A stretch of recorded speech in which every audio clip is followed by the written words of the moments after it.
Grazie, complimenti per questa rilettura così attenta, così convincente anche. Io passerei subito all'ultima relazione prevista per oggi, quella di Gino Benzoni.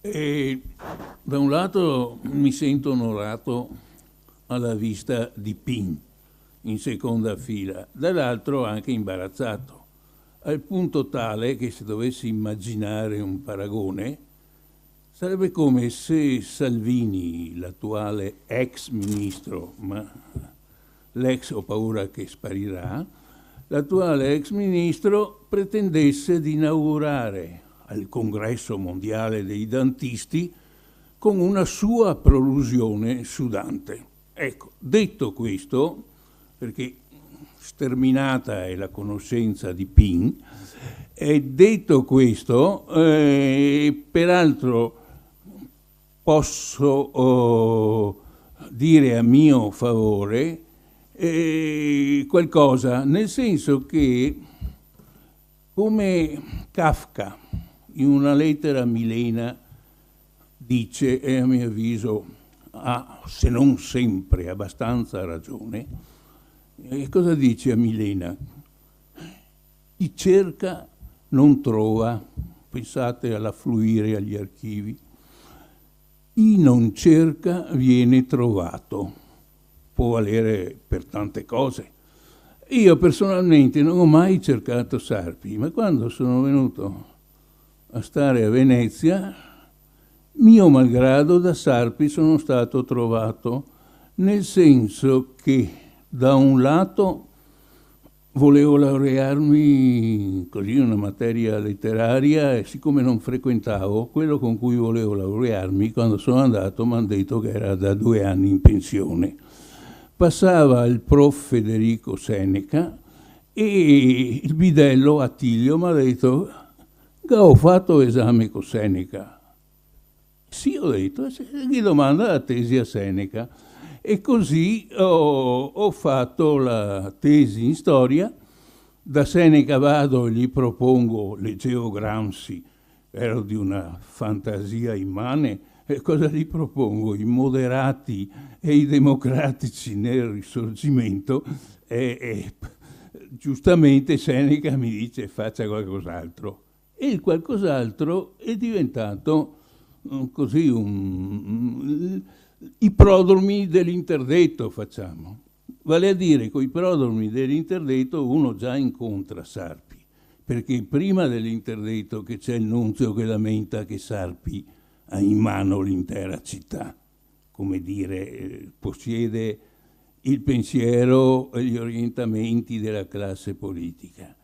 E allora incontro Sarpi come laureando, dopo uno si laurea, come si usava un tempo, si fidanza, orribile parola, fidanzato peraltro, e nel fidanzarmi ci vuole una fidanzata, la quale fidanzata ha un padre, il padre vuole una presentazione ufficiale, e il padre era Giovanni Gambarin, l'editore della storia del Concilio di Trento per i classici della terza negli anni 30. So che successivamente c'è stato qualche appunto rispetto a questa edizione e può darsi che motivato. E mi limito a ricordare comunque che mio suocero è stato mandato 2 anni al confino dal fascismo e non è stato mandato, che so, presso la Biblioteca Apostolica Vaticana, è stato mandato in un villaggio sardo in cui il po' di colloqui che aveva erano col maresciallo dei carabinieri. Per cui l'edizione l'ha fatta, ma è stata piuttosto faticosa. Comunque, quando faccio la tesi di laurea avevo uno zio avvocato, il quale una volta siamo andati a colazione assieme e ha detto ma ti laurei? Sì, e cosa? E allora mio zio ha come un'illuminazione, va a parlare con Cossi, perché Cozzi aveva fatto in una causa gestita da mio zio, aveva avuto bisogno di una consulenza storica perché c'entravano gli usi civici. E allora vado a parlare con Cozzi e Cozzi parla con me. Cozzi non conosceva tanti giovani veneziani, per cui a lui sono parso anche acuto. E cosa mi ha detto? Appena mi sono laureato, sono andato, chiamato da Cozzi alla Fondazione Cini. La prima roba che mi ha dato da fare è l'edizione della politica di Paolo Sarpi di Chabot, che erano delle dispense, poi ripubblicate negli scritti sul Rinascimento. L'edizione ci ho messo 3 giorni perché bastava confermare e uno mica si mette a eccepire Jules Chabot. Comunque esse prima presso la Fondazione Cini questo libro, smizzetto comunque, e nessuno si è accorto che l'ho curata io, ma giustamente perché non è stato che confermarla, insomma. Viceversa mi arriva un ritaglio segnato in rosso del resto del Carlino in cui un allora illustre filosofo, credo del diritto, che si chiamava Piovani, e questo Piovani aveva scritto in un Elzeviro, allora c'erano gli Elzeviri, adesso il resto del Carlino è un giornale orribile, e c'era scritto egregiamente curata da Gino Benzoni. Quindi è un po' poco per parlare quando ho di fronte Pin. Dico, riesumo tutto questo così un minimo per mettere le mani avanti. Nel contempo, più che tanto di Sarpi non intendo parlare perché in tutta la mia vita mi ha fatto soggezione. Sono sempre girato intorno e appunto i teologi minori dell'interdetto, non Sarpi, quelli che hanno messo la firma al testo di Sarpi, ma che comunque erano nel mirino di Roma tutti quanti. E il prima, il dopo, il durante, Sarpi, anche perché pone dei problemi filologici non indifferenti, e nello stesso tempo c'era chi, diremo, a partire da Cozzi, Ulianic e poi da Pozzo e poi lo stesso Pin, Sarpi e i problemi testuali di Sarpi li affrontava direttamente. E io vorrei invece, nell'ambito di mezz'ora che forse riduco,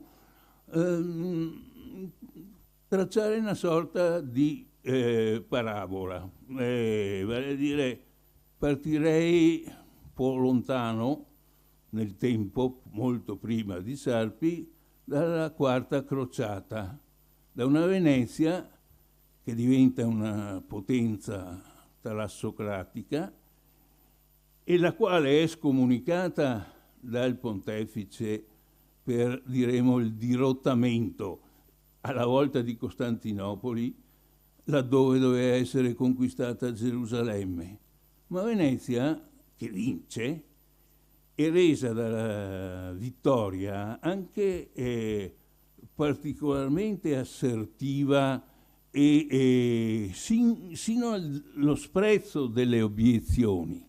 E dice che tutta questa operazione, quella della Quarta Crociata, è stata fatta ad Dei maiorem gloriam, vale a dire che importa se il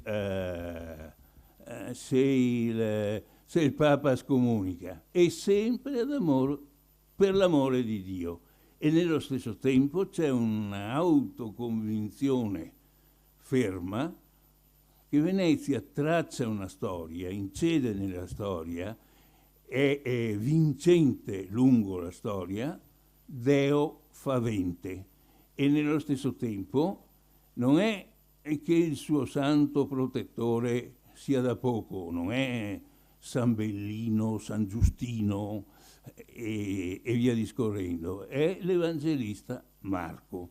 E la città di San Marco si sente tutelata da San Marco al punto da essere fiera e non riverente con la città di San Pietro. Nel contempo, la Venezia vincente, diciamo lungo il Medioevo, lungo il basso Medioevo fino alle soglie del 400, è una Venezia che ha una buona opinione di sé anche come sistema, come governo.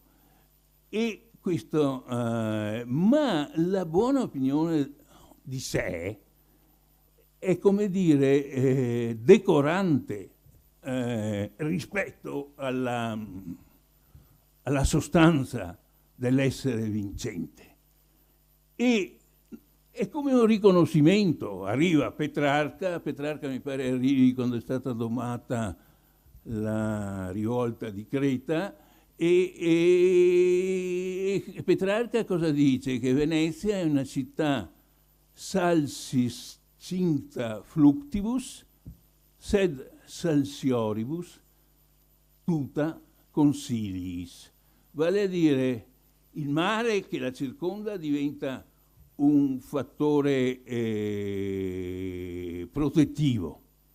In questo caso la città senza mura, c'è un viaggiatore andaluso del 400, Pero Andalus, che la dirà desmurata, ha in realtà nella sua insularità il mare allora come elemento protettivo. E questa città a un certo punto però lungo il 400 traligna rispetto a quella che è la sua vocazione marinara e costituisce in un giro abbastanza rapido di anni un cospicuo stato territoriale, costituendo il quale via via montano contro Venezia una versione generale che finisce col provocarle l'aggressione della Lega Cambraica. In questa aggressione della Lega Cambraica si dà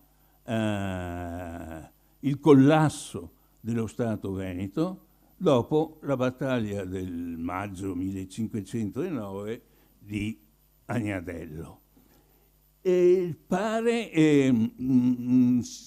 La città pare prossima alla fine, ma nel contempo c'è come Sanudo dice, e anche Priuli insiste su questo fatto, che in Senato sono tutti attoniti, pallidi, terrorizzati, e il doge come morto. Però in tempi brevi c'è un riscatto però anche in termini di espiazione, vale a dire il doge esprime un'esigenza di pentimento della superbia che aveva portato la Repubblica a prendere l'altrui, e in questo pentimento è visto come imprescindibile a che Venezia, che si riscuote, abbia Dio dalla sua parte. Se ci pentiremo, Dio sarà con noi. E allora tutto il Senato, non più avvilito, dice andemo. E cosa vanno? A recuperare Padova. Però Agnadello, diremo, e il dopo Agnadello, non c'è solo una rimonta veneziana, ma la rimonta veneziana esita anche in una rinuncia da parte della politica estera veneziana ad ogni velleità espansiva. Vale a dire, c'è una scelta a tempi lunghi dell'autocontenimento. E in questa scelta dell'autocontenimento, però, non è che la Repubblica, come dire, si ridimensioni anche in termini psicologici di presa d'atto che è uno stato di mezzana entità. C'è un processo per cui la mediocritas, che è indubbia, si sublima ad aurea mediocritas. E nella aurea mediocritas c'è il mantenimento da parte dello Stato veneziano di una sua presenza europea nei termini di esemplarità del buon governo. Leggi atte a felicemente vivere. Qui compare la felicità, la dimensione della pubblica felicità. E noi abbiamo un 500 in cui la felicità ricorre nei titoli e ricorre nei testi. Noi abbiamo una città che si intende come felice, in cui qualcuno in questa felicità riscontra la promessa della beatitudine eterna, ed ecco che a mezzo 500 Postel parla di Nuova Gerusalemme, e Venezia, che lungo il Medioevo è il terminal per andare e tornare da Gerusalemme, dai luoghi santi, diventa lei l'autentica dimensione che configura la beatitudine ultraterrena. Nello stesso tempo, a suo tempo, Franco Cardini pescò un testo di Niccolò Apogibonsi, di un frate toscano del 300, il quale va pellegrino in Terra Santa, torna a Venezia, è maggio, nello sfondo si incendia il tramonto e dice: e giuniemo a Venezia, Vinegia quello che non meno che in paradiso ci parve giugnere. Vale a dire, è al reduce dalla visita ai luoghi santi che ci è arrivato imbarcandosi a Venezia, e ci torna a Venezia la sensazione dell'aldilà, ce l'ha con Venezia. Naturalmente, il problema non è se è vero che così qualcuno ha detto, che è un'altra roba, se lo trova Niccolò da Poggibonsi, così ha detto.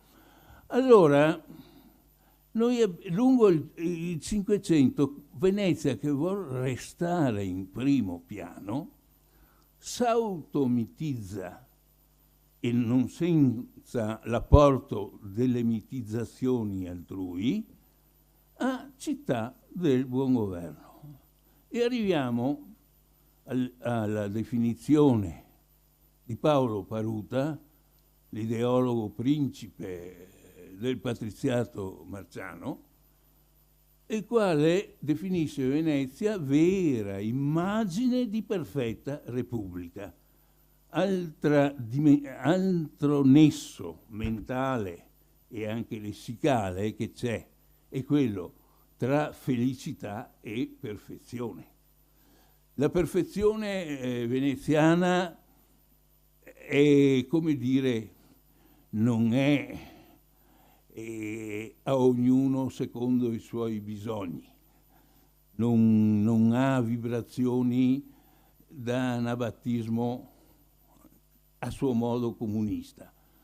È una felicità a pagamento, lo dicono. Quando Sanudo celebra il mercato veneziano e fa un elenco incredibile di derrate e anche dei pesci che ci sono, in sostanza dice anche che a Rialto al mercato si deve andare con qualcosa nella borsa, con qualcosa in saccoccia, non è il paese di Cuccagna, non si fa.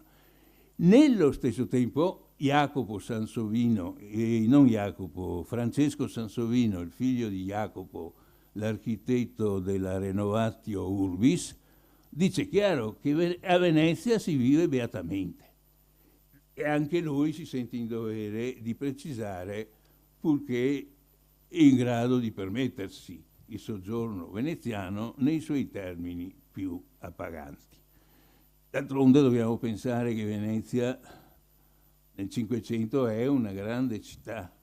In Italia più popolata di Venezia era solo Napoli, però Napoli vista a Venezia dico sì, è tanta gente ma non è istruita, non è ben vestita, tutta una serie di cose, ecco, sentivano, mentre Venezia aveva talmente una buona opinione di sé che sempre nel Cinquecento un ambasciatore veneziano, dovendo riscontrare che tutto sommato ormai a Parigi ci sono più abitanti che Venezia, che sono sui 400.000, mentre Venezia è sui 150.000, precisa però che Parigi si dà un'impressione di essere affollata perché tutti vanno in strada e non stanno a casa loro. Vale a dire, quasi Parigi fosse impegnata a dare la sensazione di avere più abitanti di Venezia. Comunque Venezia resta una grossa città. In questa Venezia che resta una grossa città, noi abbiamo appunto Paolo Paruta, il quale non solo definisce Venezia la vera immagine di perfetta repubblica, ma quando scrive il trattato della perfezione della vita politica, come dire, crea, schizza, abbozza un personaggio che è ben superiore a quello del cortigiano di Baldassare Castiglione. Perché ci sia il cortigiano di Baldassare Castiglione bisogna che ci sia il principe buono, e tant'è che è datato, l'opera si svolge nel 1507, prima che venga l'orrore, e perché il principe buono poi sparisce. Nel caso di Paruta qual è il massimo a cui può attingere la condizione umana, il massimo di realizzazione che sia dato conseguire in questa terra? È quello del patrizio veneziano impegnato politicamente. E vale a dire, e Paruta, che è molto astuto, ambienta il suo dialogo alle soglie della conclusione del Concilio di Trento, prima che sia concluso, vale a dire, prima di dover tener conto dei decreti non ancora pubblicati. Per cui c'è un margine per parlare liberamente di persone, chi ecclesiastico, chi politico, di persone veneziane, un gruppo di una quindicina di persone, c'è un margine di parlare liberamente per stabilire qual è la miglior vita. E la miglior vita non è quella contemplativa. La miglior vita è quella appunto della dedizione alla patria, perché è più generosa ed è anche una sua pregnanza culturale, nel senso che la filosofia, la capacità speculativa non è più una statua cristallizzata, ma si muove, diventa un fattore propulsivo e dinamico. Noi abbiamo, adesso non mi ricordo, non ho guardato, comunque la prima edizione è a proposito, i 15 che dialogano sono parte ecclesiastici, parte politici, tutti storicamente presenti, storicamente esistenti. E diremo l'astuzia ancora è che gli ecclesiastici, va bene, sono fautori della vita contemplativa e disdegnano il mondo. I politici, come hanno dimostrato con la loro vita, fino allora condotta, dimostrano invece la positività dell'agire in terra. E sono tutti personaggi riconoscibili, ma dicevo, i politici esprimono un'opinione coerente col loro comportamento. Gli ecclesiastici sono così una piccola pinacoteca di figli di buona donna, uno più. È chiaro che i lettori di Paruta, che li conoscevano tutti, sapevano distinguere. Gli uni erano non solo in buona fede, ma erano la concreta personificazione della loro tesi. Gli altri erano degli imbroglioni, grosso modo. E in questo noi vediamo che c'è una Venezia che arriva diremo, ad avere una classe dirigente di eccellente qualità che si autorealizza proprio essendo classe dirigente. L'opera esce il trattato in forma dialogata esce nel 1579, poi c'è una ristampa nel 1582 con qualche correzione, come dire, si sente che Controriforma arriva anche a Venezia, di preoccupazioni così, smussamento di ciò che può. Nel 1577 brucia, per la seconda e più disastrosa volta, Palazzo Ducale. Si crea, Venezia ha l'horror vacui, bisogna riempire di dipinti ciò che è stato distrutto, a sostituzione anche di dipinti antecedenti. È andato distrutto il paradiso di Guariento, faccio per dire, è andata distrutta la battaglia di Lepanto di Tintoretto, è stato un autentico disastro. Si crea immediatamente una commissione e la presiede uno che si chiama Giacomo Contarini, patrizio dotto. Questo Giacomo Contarini è uno dei personaggi degli interlocutori del dialogo di Paruta. Cosa fa la decorazione pittorica a Palazzo Ducale? In un giro di una decina d'anni, e anche meno, c'è come, se posso per dir così, l'autorispecchiamento dello Stato narciso.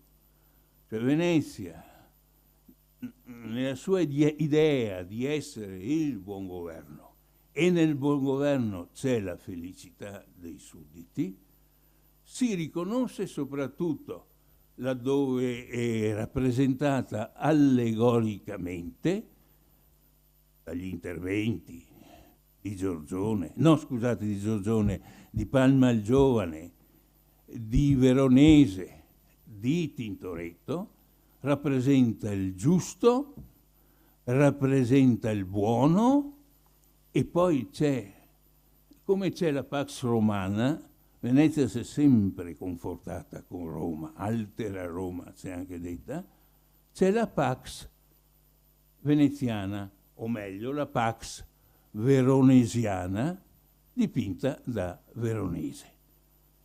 E in cosa consiste? Qui è una celebrazione del buon governo con 4 fanciulli che danzano, vorrei dire in tutte. Al solito il professor Ortalli, se non mi piccona, 5 minuti, no neanche, basta. Allora poi bisogna che mi ricordi di Sarpi. Allora c'è sta Pax veronesiana, lo Stato narciso. Intanto Sarpi, anche per Sarpi gli anni passano, ma Sarpi già gli nasce una preoccupazione. Lo Stato narciso, per piacere a se stesso e anche agli altri, diventa finisce con l'essere troppo morbido e troppo conciliante, soprattutto con le pretese giurisdizionali di Roma.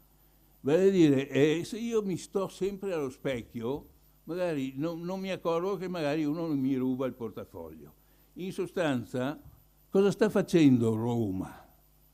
Roma ruba la sovranità al principe.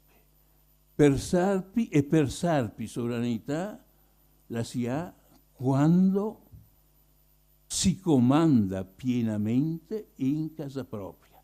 Si può avere uno stato piccolissimo, microscopico, ma se comando in casa mia sono realmente principe. Lo Stato può essere immane, ma se c'è l'interferenza altrui non è realmente principe. E il principe, e qui è il Sarpi medievale. E qual è il Sarpi medievale? Nel senso che ricorre all'armamentario medievale, addirittura alla teoria dei due soli, non è che non abbia letto Machiavelli o altre cose, è perché questo richiamo alla temporalis potestas e alla spiritualis potestas è funzionale a quello che vuol sostenere. Cos'è che vuol sostenere? La pari dignità delle due potestates e nello stesso tempo, date entrambe da Dio, a Dio devono render conto, il che vuol dire che Venezia, la città di San Marco, non deve rendere conto al pontefice. In Sarpi ho l'impressione che quando andava a fare il consultore non guardasse i quadri, e se li guardava qualcuno lo infastidiva. Per esempio lo poteva infastidire tutta quella enfatizzazione sull'incontro tra Alessandro III e il doge Ziani, perché su cui c'era chi incautamente puntava per dire l'Adriatico è nostro, perché Sarpi sapeva che i doni si fanno ma si possono anche togliere. Sarpi non ne voleva sapere, perché com'è che si conquista l'Adriatico? Col sangue e con la pratica, l'esercizio della navigazione sistematico, con un effettivo sbarramento all'ingresso altrui. Bene, grazie Gino.